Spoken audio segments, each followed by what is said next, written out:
నమస్తే, నేను మీ Gopi. Welcome back to our channel. ఈరోజు మనతో వచ్చరికి పొలిటికల్ అనలిస్ట్ ఇమ్మంది రామారావు గారు ఉన్నారు. సార్ నమస్తే సార్. నమస్తే బాబు. సార్, అప్పట్లో రాజశేఖర రెడ్డి గారిని ఎవరో కొట్టినట్టు ఆయన స్వయంగా ఆయన చేతులతో వెళ్ళి ఆ పోలీస్ స్టేషన్లో ఫిర్యాదు చేసినట్టుగా ఈ మధ్య ఒక వీడియో బాగా వైరల్ అవుతుంది. సో నిజంగానే అప్పుడు రాజశేఖర రెడ్డి గారిని ఎవరైనా కొట్టారా, లేకపోతే ఇదంతా ఫేక్ వార్తలు అంటారా? లేదండి, రాజశేఖర రెడ్డి గారి గురించి చెప్పింది మొట్టమొదటిసారిగా రోషయ్య గారు చెప్పారు ఒక ఇంటర్వ్యూలో. రాజశేఖర రెడ్డి గారు చెప్పినట్టు, వీడు అగంతకుడండి, వీడు నా పరువు తీసేలా ఉన్నాడు, తిరగబడుతున్నాడు. ఎవరు తిరగబడేది? ఎవరు? జగన్మోహన్ రెడ్డి గారు తిరగబడుతున్నారు అని నర్మగర్భంగా చెప్పాడు అన్నమాట. తర్వాత సాయి ప్రతాప్ అని ఒక ఆయన ఫ్రెండ్ ఉన్నాడు. ఆయన ఈ జగన్మోహన్ రెడ్డి గారు ఎంత మునోపలి, ఎంత నిరంకుశత్వంగా ప్రవర్తించేవాడో కూడా చెప్పాడు. అందుకే వైసీపీ పార్టీలో చేరలేదు. ఆయన రాచరిక పరిపాలన కానీ నిరంకుశత్వం కానీ ఏమి తగ్గలేదు అని చెప్పాడన్నమాట. ఇప్పుడు బాగా వైరల్ అయిన విషయాలే మాట. ఏమిటి అంటే ప్రాపర్టీ గురించి తగాదాలు వచ్చాయి. ప్రాపర్టీ మీద ఆయన మొదటి నుంచి కూడా శర్మడికి ప్రాపర్టీ ఇవ్వాలనే ఆలోచన లేదు. ధనం అంటే ఆయన పెద్ద మేనియా మాట. అంటే ఎక్కడ సంపద చూసినా అది తనకి చేజిక్కించుకోవాలి. ఫర్ ఎగ్జాంపుల్, ఋషికొండ మీద 500 కోట్లతో బంగళా కట్టాడంటే ఆయన అందరికంటే హైట్స్లో ఉండాలి, అందరికంటే రిచ్గా ఉండాలి, అందరికంటే సంపన్నుడై ఉండాలి. ఇదే కేవలం ఆయన ఉద్దేశం ఇదే. అసలు ఈయన ముఖ్యమంత్రి అయిన తర్వాత ఒక న్యాయబద్ధంగా సలహాలు ఇచ్చేవాడు లేకపోయాడు మాట. ఎవడో పరమ చెత్త సలహా ఇచ్చాడనమాట. నవరత్నాలుగా పెట్టుకోండి పథకాలు, అది మొత్తం దేశవ్యాప్తంగా పేరు వచ్చేస్తుంది, తర్వాత మనం వద్దన్నా మనకు ఓట్లు వేస్తారని ఎవరు రాంగ్ సలహా ఇచ్చారండి. దాంతో అందరూ ఓహో అంటే అప్పుడు ప్రెస్ కదా కొన్ని రాష్ట్రాల నుంచి ఈ మన జగన్మోహన్ రెడ్డి తాలూకు ఈ పరిపాలన శైలిని అబ్జర్వ్ చేసిన వాళ్ళు మెచ్చుకున్నారు. ఇది బాగానే ఉందిరా, పేదరికంలో ఉన్న వాళ్ళకి నిలవరి ఈ నవరత్నాలు ఇవ్వడం చాలా బాగుందని ప్రశంసలు చేసేవాళ్ళు కూడా ఉన్నారు. ఎవరైతే ప్రశంసిస్తున్నారో బయటకు వచ్చి ఏముంది బొంగు మాకు అంటే ఎమ్మెల్యేలైనా ఏమీ లేదు, ఎంపీలైనా ఇక్కడ ఏమీ లేదు, మాకు ఒరియే లేదు కదా, మొత్తం అంతా ఈయనే చూసుకుంటున్నాడు. కాదంటే ఒక నమ్మిన బంటు సజ్జల రామకృష్ణారెడ్డి, అక్కడ మన విజయసాయి రెడ్డి ఉత్తరాంధ్రకు ఇన్ఛార్జిగా వేయడం కూడా ఆ ఆలోచనతోనే. కనుక ఉత్తరాంధ్రను పూర్తిగా కబ్జా చేశాడు విజయసాయి రెడ్డి. తర్వాత ఏంటంటే ఇక్కడ ఎవరు సజ్జల రామకృష్ణారెడ్డి కూడా ఆల్మోస్ట్ ఎవరికి అపాయింట్మెంట్ లేకుండా ఆయన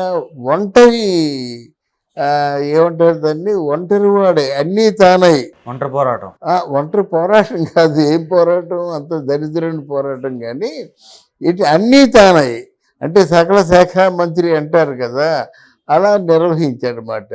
అక్కడ విజయసాయి రెడ్డి కొంపముంచాడు, ఇక్కడ సజ్జల రామకృష్ణారెడ్డి కూడా కొంపముంచాడు. వీళ్ళిద్దరికి ఒక దాన్ని ఏమంటారు, సమతుల్యమైనటువంటి నిందలు ఉన్నాయి వీళ్ళిద్దరి మీద కూడా, అంటే సమానమైన నిందల మాట. ఇక్కడ సజ్జల రామకృష్ణారెడ్డి మీద ఎటువంటి నిందలు ఉన్నాయో అక్కడ విజయసాయి రెడ్డి మీద కూడా అటువంటి నిందలు ఉన్నాయన్నమాట. మనం పెద్దవాళ్ళు అలాంటి పనులు చేస్తారని ఏమనుకుంటాము, కానీ ఆ వైసీపీ పార్టీలో ఉన్న వాళ్ళే సజ్జల రామకృష్ణారెడ్డి ఆడవాళ్ళ మీద ప్రత్యేకమైనటువంటి అభిమానం చూపిస్తున్నాడని బాగా బాహాటంగా తెలుసు, అందరికీ తెలిసిందన్నమాట. అంటే ప్రత్యేకమైన అభిమానం చూపిస్తున్నాడు, వాళ్ళకి అపాయింట్మెంట్ ఎప్పుడైనా దొరుకుద్ది అని ఉందన్నమాట. అక్కడ విజయసాయి రెడ్డి కూడా అక్కడ ఉన్నటువంటి ఎవరో కొంచెం అంటే ఉద్యోగస్తుల్ని, ఆఫీసర్స్ని, ఆయనకు అనుకూలమైనటువంటి ఆఫీసర్స్ని ఈ ల్యాండ్ కుంభకోణంలో బాగా ఉపయోగించుకున్నాడు అనేటువంటి వాదన ఉందన్నమాట. అక్కడ ఆయన చేసినా ఇక్కడ ఈయన చేసినా, అంటే మనం వినిపిస్తున్న సమాచారం ప్రకారంగా ఇద్దరు కూడా లేడీస్ని బాగా ఉపయోగించుకొని దౌర్జన్యంగా, దారుణంగా వాళ్ళ పనులు చేయించుకున్న వాళ్ళు. అంతే. లేడీస్ మాత్రం ప్రధాన అంటే పెద్దపీట వేసి కూర్చోబెట్టారు ఇద్దరును. అది వీళ్ళు పేకగా చుట్టుకుంది. వెరసి దీన్ని ఎంటర్టైన్ చేశాడు. ఎవరు? మన జగన్మోహన్ రెడ్డి. ఎలా ఎంటర్టైన్ చేశాడంటే కొంతమంది ఎమ్మెల్యేలు కూడా ఎవరైనా ప్రశ్నిస్తే కొట్టిన సందర్భాలు ఉన్నాయని వాళ్ళ ఎమ్మెల్యేలు చెప్పుకున్నారు.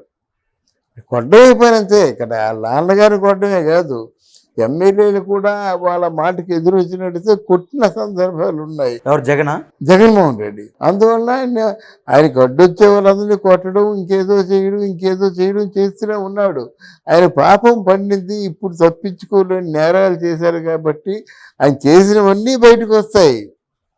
ఏంటంటే జగన్మోహన్ రెడ్డి ఏమి ఏకపత్ని వ్రతుడు కాదు. ఆయన మీద ఉన్న ఎలిగేషన్స్ అన్నీ ఆయన మీద ఉన్నాయి.